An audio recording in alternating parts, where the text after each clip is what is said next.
This episode is brought to you by my signature group coaching program, Thrive from Stack to Unstoppable. Thrive from Stack to Unstoppable is a most comprehensive program for overcoming limiting beliefs so you can confidently take charge of your life and career. This newly updated program is the only step-by-step approach that holistically assesses your level of fulfillment and satisfaction in the key areas of your life. This is going to help you foster a bulletproof mindset so you can have clarity, let go of fear, and those memorized patterns that are keeping you stuck from being the person that you are created to be, so you can be your most authentic self and build the confidence you need to succeed in your life and career. So to sign up for the next cohort of this group coaching program, all you need to do is go to www.wamboimboro.com/thrive, and that is www.wamboimburu.com/thrive. I can't wait to see you in class. I think another thing to help you not feel burned out is like, don't compare yourself to other people. Oh, that's because huge. as soon as you start comparing yourself to other people, you are definitely going to feel like you're not keeping up. Because for sure, no matter where you are, there are people ahead of you. For sure. It's just life. Yeah. And you can really let that mess with your head. Right. And then you just feel like, I just can't do this. I can't keep up. And now I'm burned out because I don't feel like I'm moving as fast as other people are moving. Who cares? Yeah. So what? Right? I mean, if you're a coach, there are gajillions of people out there that need coaches. Hi, I am Wamboimboro, a corporate girl who also has multiple passions. When I'm not at my 9-to-5, I spend time focusing on growing my small side business that I love. I created From Stack to Unstoppable podcast to give you simple, actionable strategies to help you get unstuck from limiting beliefs and find your purpose. If you're a professional, a 9-to-5er, or an aspiring entrepreneur and are looking to get out of your comfort zone, use your God-given talents and passion, you, my friend, are in the right place. Let's get started.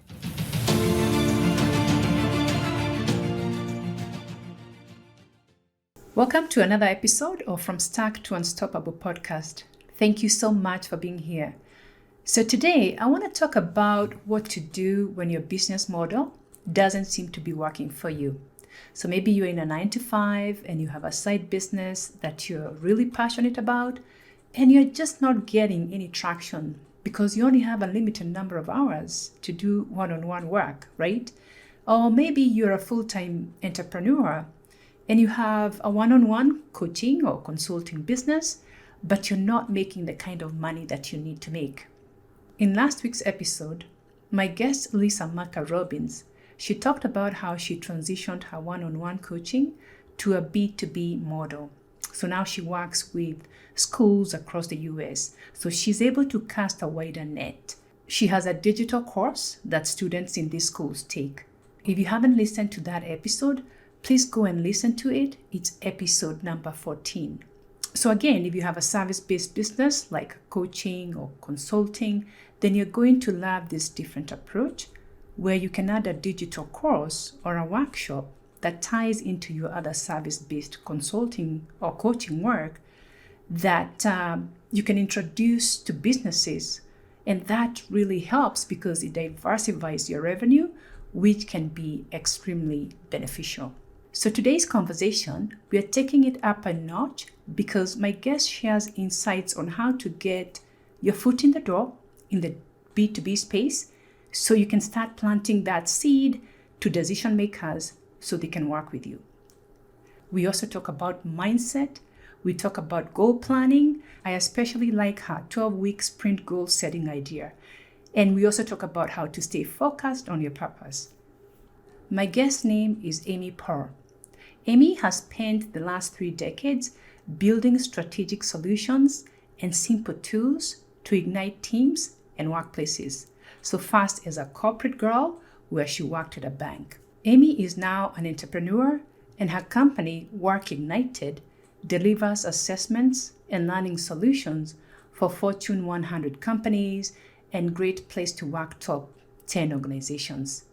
Now, Work Ignited is a Diamond Award-winning Everything Disc authorized partners and has been named HR Business Partner of the Year by the Society for Human Resources Management. On the side, Amy teaches other course creators and coaches to build their own B2B businesses. Now, this episode is full of so many nuggets, so I won't keep you waiting any longer. Let's bring Amy in. Hi there, Amy. It's so nice to have you on my show. Thanks for being here. Oh, I'm so happy to be here. I'm happy to help in any way I can. Thank you, Amy. You're very helpful, always. So for those of my listeners who don't know you, please tell my listeners who you are. Yeah, I'd be happy to. So my name is Amy Pearl, and I own a company called Work Ignited. And for the last 25 years, I've specialized in offering leadership assessment and development programs to corporations, not-for-profits, and other organizations. So my clients span from large global companies right down to tiny little not-for-profits or small businesses, even here in my own backyard in Buffalo, New York.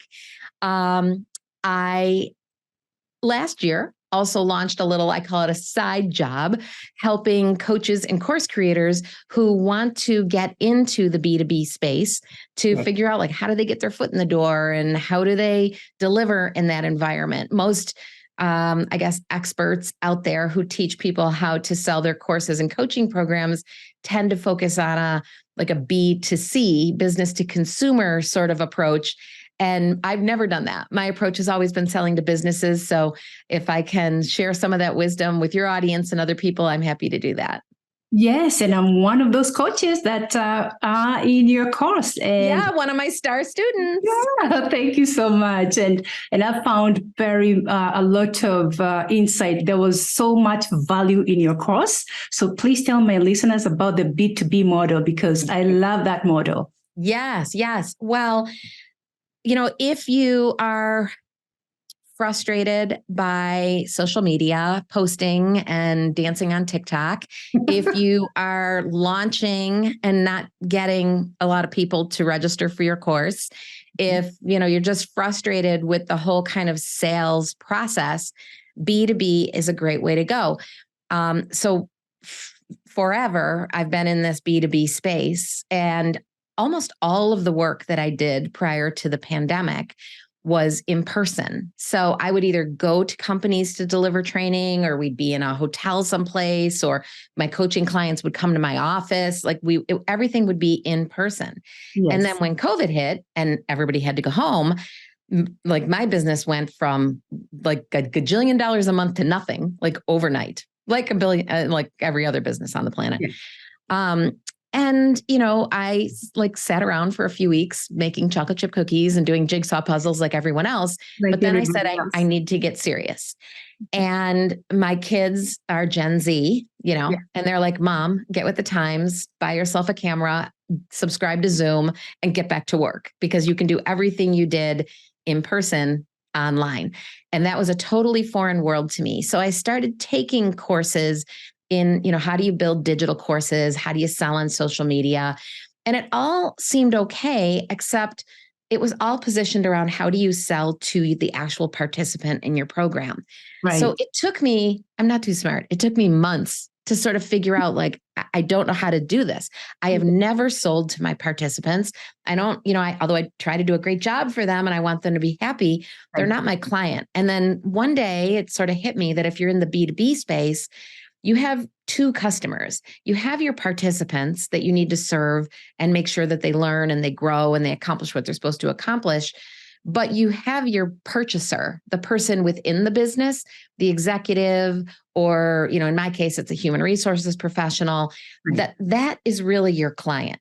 And once you kind of create that separation in your mind that your participants and your purchasers are probably two different people, everything becomes much more clear. Because then you just focus on, how do I find more of those purchasers? Mm-hmm. How do I connect with them? Right. And get a whole bunch of them in my database, so to speak? Mm-hmm. And then how do I take that to another level of engagement? Because businesses aren't impulse purchasers. Mm-hmm. They like to do their research. They want to make sure that you're the expert. They want to see like, what kind of stuff do you do? So how do you engage with them at a deeper level to show them that you definitely know what you're doing? You've helped other people. You can help them too. And then the delivery process is a little different because, if you're selling to consumers, you want them to get the most out of your course and you want them to finish it and all those kinds of things. But, if they don't finish your course, like it's kind of their problem, not yours. Right. But in the B2B space, you have to be accountable and build accountability with your participants to actually achieve the goals that the business wants. Right. And you also want to be invited back. You want to be invited back, right? Yes. Because if you can drive that change, you become like a trusted advisor to them. And then they just rely on you for everything. And whether it's, they're going to use your course with different cohorts within their organization, or they want you to deliver additional courses, or you've coached one person and you had great results. Now you're going to get called back to coach and coach and coach again. And that is where the key difference comes in. That's why you don't have to be posting on social media every day. That's why you don't have to be doing exhausting launches, because once you have a bank of customers that hire you over and over again, your business can just grow from there. Not that you're not always marketing or thinking about finding new clients, but it just becomes that pressure of the, sell a bunch of stuff this month and then next month I have nothing, sell a bunch of stuff and nothing. When you're in the B2B space and you get them using your products or your services on a regular basis, it creates that steady revenue stream for you. Steady revenue stream. And you're selling from one to many. Yes. One to many. That's good. That's a very good model. And I've adapted it because, again, once I took your course, I was like, I think this is a very good model to, especially for me who has a 9 to 5, I only have so much time to fit one-on-ones to my calendar. So on my day off, I'm able to just reach out to, a business and, if I can just sell to maybe about 20 people, that's really good. That's a good way of maximizing my time. Absolutely. And I know it's probably tricky because I think a lot of your audience is working 9 to 5. Well, maybe 8 to 6, or who knows, right? So, but, exactly. And that does make it hard because if you're selling to a business, they don't want to do training on a Saturday afternoon. When you have time. They want to do it on a Tuesday morning. So you got to kind of work that. So who knows, maybe you're trying to break into the coaching business. If you live, on the West Coast, maybe you target people on the East Coast, or if you're on the East Coast, maybe you target people on the West Coast. Then you can work in your off hours, building your own client base and your own contacts, just working the time zones a little bit. Or maybe, you can have some flexibility in what you do now, or maybe you can go part-time as you start to build your own business where you might be working someplace part-time and then building your own business part-time as well. It's just a little tricky. You got to be a master scheduler. You're going to be a master scheduler. And that's where we come to productivity, because you're a master productivity. Yeah, I have a problem. So tell us, how does one avoid burnout? How do you get that product?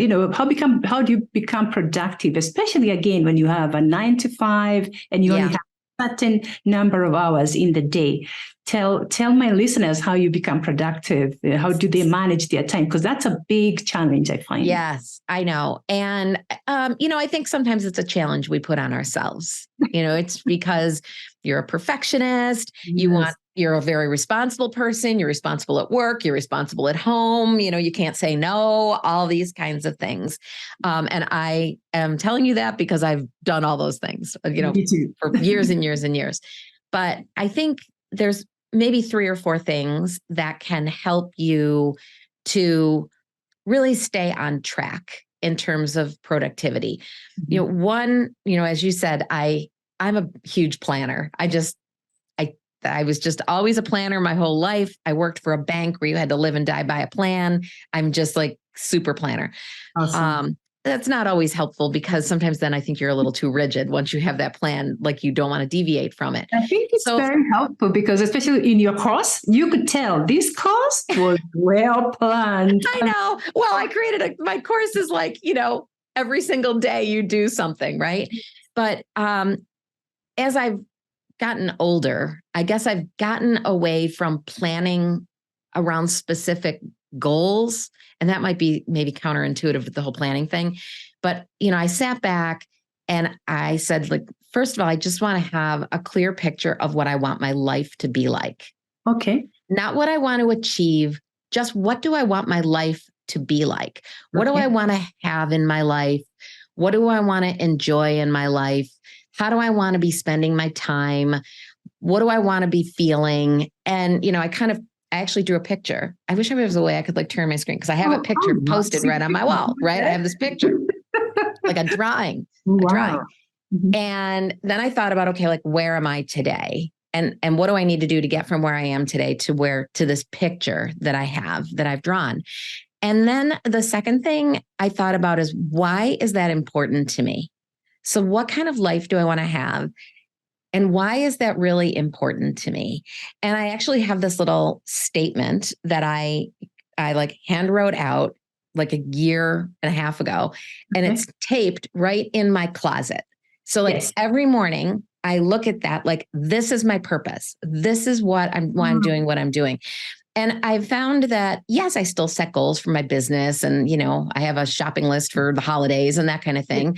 But like, you can really lose sight of what your real priorities are and your focus if you don't have some of those guiding things. And then, of course, you can set some goals for yourself. I mean, it might be a certain number of clients you want to target or a certain number of pounds you want to lose or whatever it might be. But I tend to now think about those things as areas of focus. Like I just want to focus on 3 things right now. I want to focus on growing my assessment business. I want to focus on launching a course, and I want to focus on getting my marketing strategies together, whatever it might be. But just what are the key areas of focus that I know are going to take me toward that life that I really want? And then I think, again, maybe it's an effect of COVID.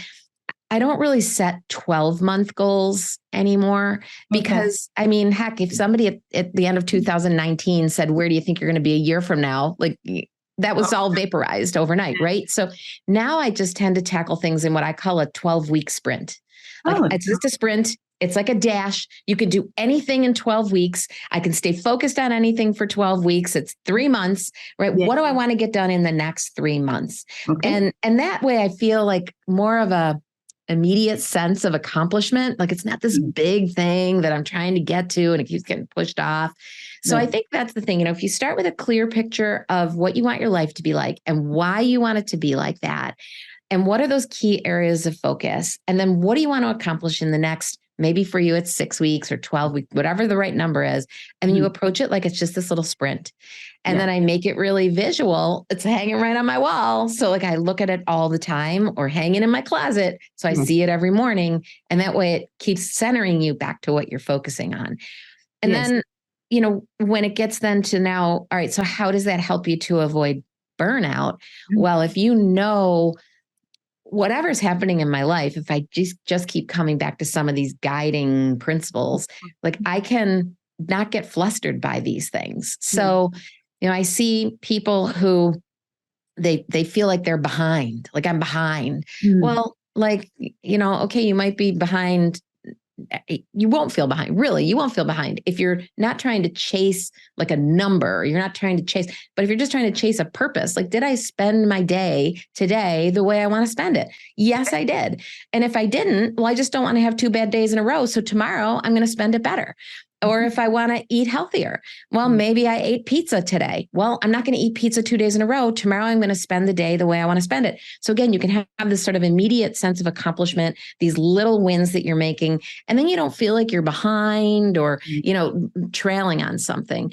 I think another thing to help you not feel burned out is like, don't compare yourself to other people. Oh, that's because huge. as soon as you start comparing yourself to other people, you are definitely going to feel like you're not keeping up. Because for sure, no matter where you are, there are people ahead of you. For sure. It's just life. And you can really let that mess with your head. And then you just feel like, I just can't do this. I can't keep up. And now I'm burned out because I don't feel like I'm moving as fast as other people are moving. Who cares? So what? right? I mean, if you're a coach, there are gajillions of people out there that need coaches. So some other coach found somebody, you could go find somebody else to coach. I mean, it's sort of like stop comparing yourself to other people. And then that will really help you, I think, to avoid feeling overwhelmed, avoid feeling behind, avoid feeling like you're not good enough. Like just know what your purpose is and how you want to spend your days and what are the key things that you're focused on, and just stay focused on them. Oh, this is so helpful. I like the productivity part where get clear, the clarity piece, and then the why, and then the focus, and then the no comparison. It's like just let that person inspire you, or don't compare yourself. I love that. I'm going to watch this podcast over and over. Take notes. Well, I just see so many people, again, that it's that comparison thing I really think is the worst, because you're constantly comparing yourself to what does somebody else have, or what is somebody else doing, or what are they achieving? And like, you honestly never know. You never know. I've worked my whole life. I've got my kids, I worked all the time they were growing up. And the woman across the street from me stayed home, but she has 6 kids. I only have 2. She has 6. So I get it. She stays home. And every morning in the summer, she would be sitting on her front porch having a cup of coffee. Okay. And so I would back out of my driveway going to work, and I could see her in my rear view mirror having her cup of coffee. And I always, you want what other people have. I would back out all the time thinking, oh my gosh, I wish I could just stay home with my kids. I wish I could be home with my kids. And then I'd get to work and I'd be loving it. And I'm like, oh my gosh, I'm so glad I'm not with my kids. They can do whatever. But then I was talking to her one day and she said, I watch you go to work every day. And some days I just think, I wish I could go to work like Amy does. So I think we always just want like what the person on the other side of the street has. Yes. And just stop, like love what you have and love where you're heading and love yourself. And you won't feel that overwhelm, feeling behind, feeling, if I hear one more person say they are suffering from imposter syndrome, I'm like, who invented that word? Like, it's a terrible word. We should never use it. Edit that out of this podcast. Yes, I know. I will edit that out because I know and now that's clear, because again, you're saying, don't compare yourself. Just Right. Your own self. Love where you are. Love yourself, and focus on your purpose. And then you won't have this imposter syndrome thing going on. But that's huge. Now, then that's one of the things that I actually have been talking about in this podcast, because a lot of people, again, they don't feel good about themselves. And now we have, you're telling us, don't compare yourself. Be okay with where you are. Yes, for sure. Right. I mean, you have so many talents and so many unique gifts that you bring to the table. Sometimes people don't really know what those are. So when I'm working with the leaders that I coach, that's where I start. Like, let's inventory your talents, your traits, your values, your beliefs. Like, let's really understand what is important to you and what makes you special. And then figure out, how do you use those to lead to your best ability, and recognize that you aren't going to have some of the ingredients that other people bring to the table. That doesn't make you a terrible leader. It just makes you a different kind of leader. And you got to be smart enough to figure out, how do I close those gaps? And a good leader surrounds themselves with people who can, support them and help them to kind of round themselves out. So maybe you're not the biggest picture thinker on the planet. Well, you better hire somebody who can come up with new ideas and creative ideas and work together with them. And I think if you're in an entrepreneurial role, I think entrepreneurs often feel like they've got to wear all the hats. Yes. And then that's just, you're headed really to disaster and again, burnout, because nobody can be good at everything. Right. And smart business owners hire people that are smarter than them to teach them how to do the stuff and to do the stuff for them that they don't enjoy doing all the time. They delegate. Now, for those who don't have, those who can't afford to hire many people, a big team, what would you recommend? Should they start maybe with a virtual assistant? Oh my gosh, yes. Now I can tell you, I've never had a huge team. I mean, since I used to work in corporate America where I had, big teams, but in my business, the most people I ever had working with me was 7 people. Okay. And they were all, but we did a lot of things. That's another recipe for burnout. And if you're thinking of going into business, you're very tempted when you're just starting out to try to be everything because you're trying to make money. So I'm going to do this one day and I'm going to do this another day and I'm going to do this another day and I'm going to do this another day. And all of a sudden, it's really hard to even describe what your business does and what you do because you do so many different things. You don't gain economies of scale and efficiencies in your business because you're like all over the place. And you don't get a reputation for things. Like my reputation in my market with my clients, people know me as the person who does assessments. I do DISC, I do 360-degree feedback, all that kind of stuff. And people know that if they're going to hire me for something, it's probably going to have an assessment component to it. But it took me a long time to figure out like, what do I really love to do? So at one point I had a lot of people because we were doing so many different things and that costs a lot of money. And then over the years, I've figured out like, how do you specialize and how do you really stay focused? And then all of a sudden you really grow in that area and your business becomes bigger. But if you use technology and you tap into, you don't have to hire employees, you can use whether it's other consultants or like you said, virtual assistants. So right now I have one person that really works for me. And then I have a company that I hire to help me with my tech because I'm like, tech is not my love language. I have like no idea what I'm doing, right? I mute myself on this microphone all the time. And then I have another person that just helps me a little bit on the marketing side. But what we were able to do is build quick systems so that I don't need to use them a lot. They just help me to build templates and frameworks and those kinds of things.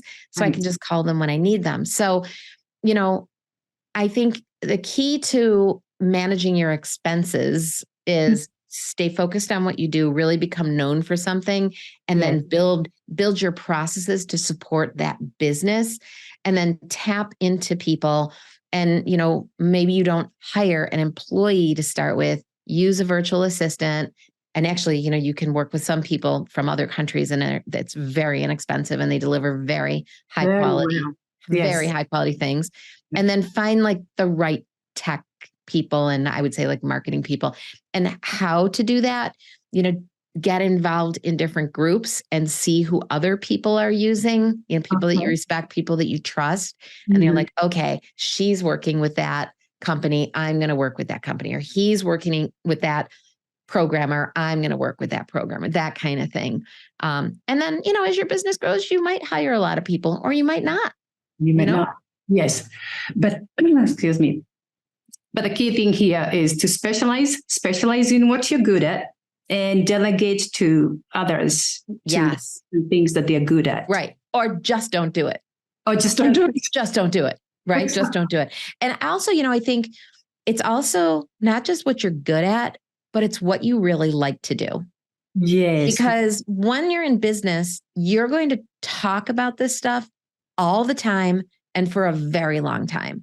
So if it isn't a topic that you love and that you're passionate about and that you can do, it's really, if you go down a path that you don't really love, it's work.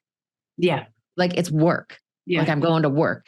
And so when the pandemic first started, again, my clients there are a lot of them are human resources people. So I was like staying in touch with them with my new camera and my Zoom stuff. And I was hearing from all of them, really all of them, that they were lonely sitting at home. Yeah. They were frustrated that the only thing they were doing was helping people to figure out how to work from home. They weren't, challenged mentally. They had missed the camaraderie of being in the office. And so it sounded to me like a membership program would be ideal. So I created this membership program for women leaders. It was women in leadership. I called it Fabulous Together because I'm all about the word fabulous. I use that in all my stuff.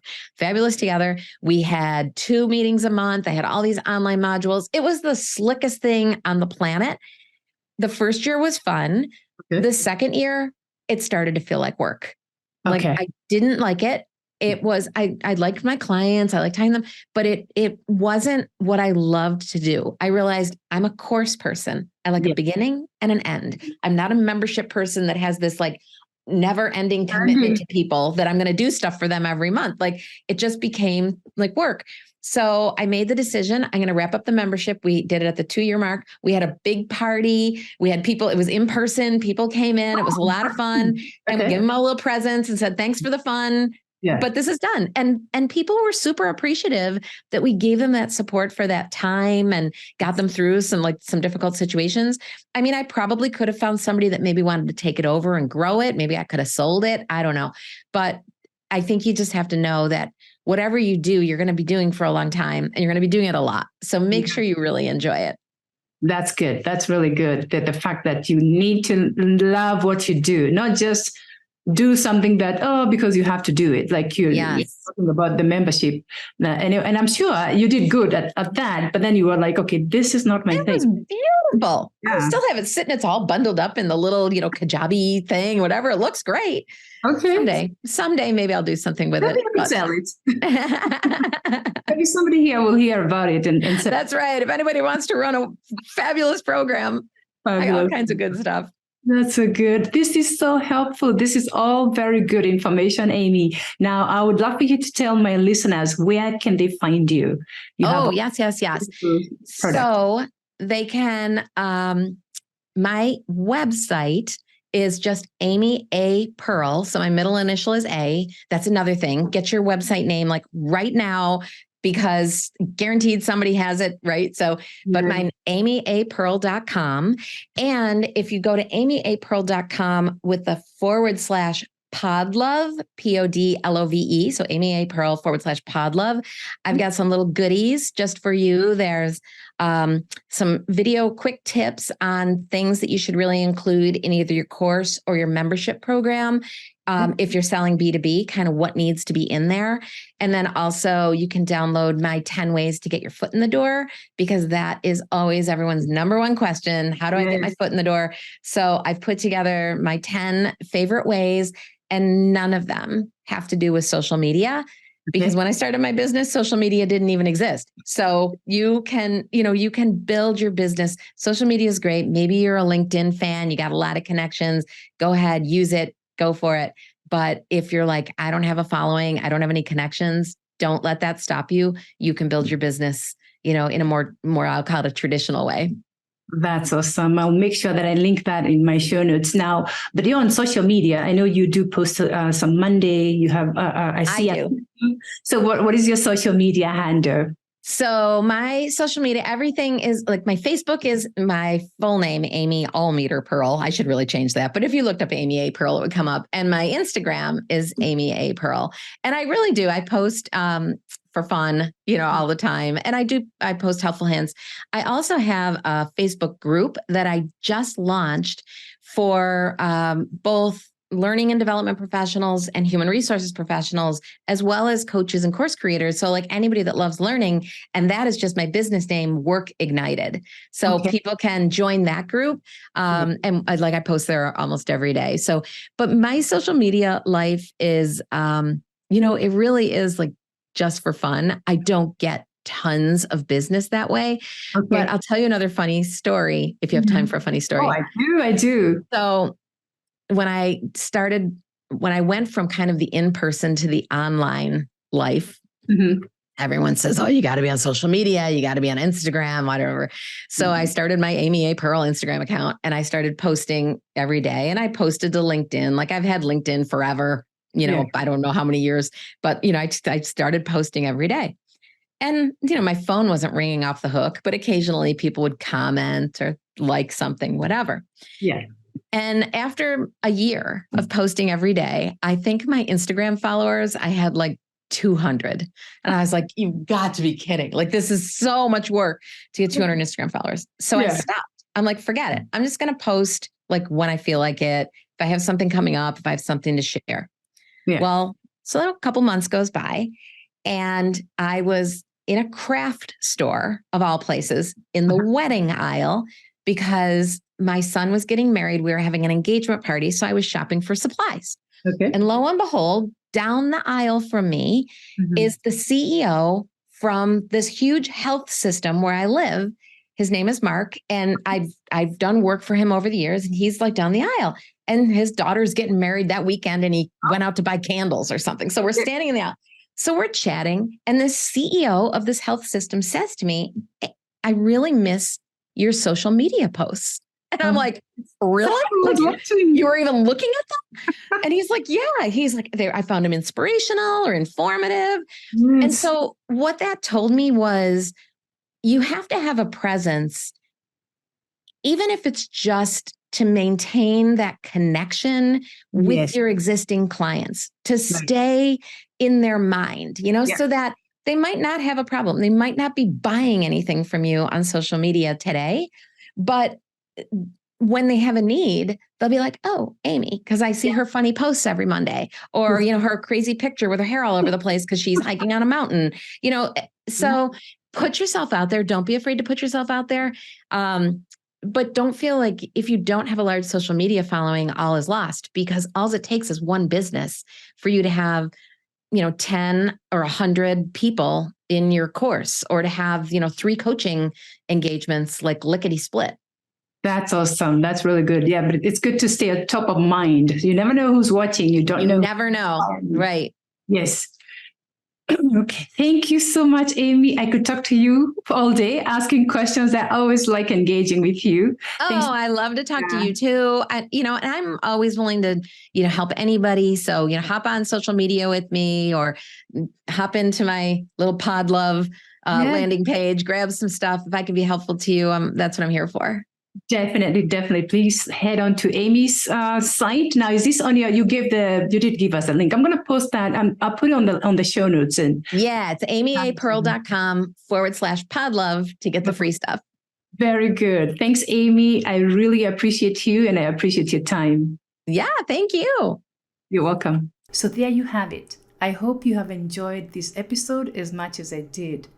I would like for you to share what your takeaway was and tag me and Amy on Instagram. And most importantly, I hope you can use these nuggets that Amy shared here and start taking action. I can't wait to see you next week. Take care. Hey, if you enjoyed today's episode, please take time to review and rate it. It's the fastest and easiest way to say thank you for creating this content. Until next time, keep thriving. I cannot wait to see you next week. Take care now.